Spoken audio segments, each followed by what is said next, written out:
It's what makes the league different. But what the league has never had is prime time on your ESPNs, on your Foxes.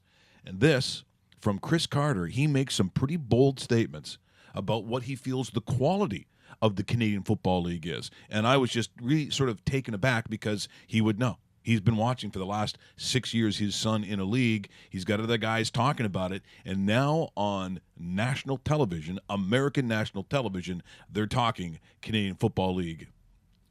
Do you think in some way this is a path for him to get back to the NFL? Well, he's committed to playing football. It's any player that's playing football, if they play There's a giant Hamilton Tiger Cat logo behind him. It never happens. Most players that go to the CFL, they don't think as if they're going to go there for a career. So Johnny's on the right track. He made the right decision. The CFL is the best professional football outside of the National Football League. There's just no spring league that's better than it. The XFL, it's not better than it. It's long been established. The rules are easy to learn, very, very transferable over to the NFL. And June Jones being his coach there in Hamilton, the reason why I know this is because I'm very familiar with the league. This is my son, Duran, his 6th year playing in the CFL, and he's going to be playing both ways, offense and defense, playing cornerback, also with playing wide receiver. So, yes, this is the best thing for Johnny to do, to be in a structured environment where NFL teams can continue to evaluate him. And I know he signed a 2-year deal. There have been some players that have gotten out of their contract in the CFL and been allowed to, been released from their contract and allowed them to pursue an NFL career. All right, first of all, I want to give Johnny credit. I think this is exactly what he should be doing. That if I thought this is what Tim Tebow should have done. You really want to play in the NFL again? You really want to play quarterback? Then go somewhere where you're going to get a shot to actually do it. So I give Johnny credit. He had to do this.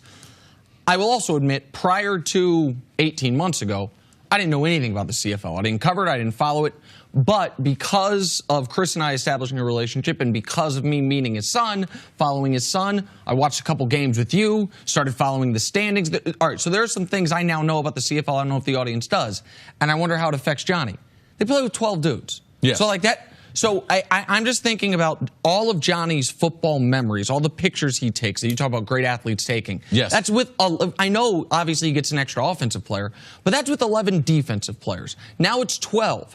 So will he be seeing blitzes he's never seen before? Yeah, coverages he's never seen before? Yes. Guys that he thought would be open, but they're not because now there's a 6th DB instead of just 5 DB. There is a learning curve, especially for a quarterback. There's a learning curve for all the skilled guys because they have a different motion rule. You know, you can have guys in the slot that are off the line of scrimmage. They can be moving when the ball is snapped. More than one guy could be moving at once. So, yes, Nick, you bring up some great thing.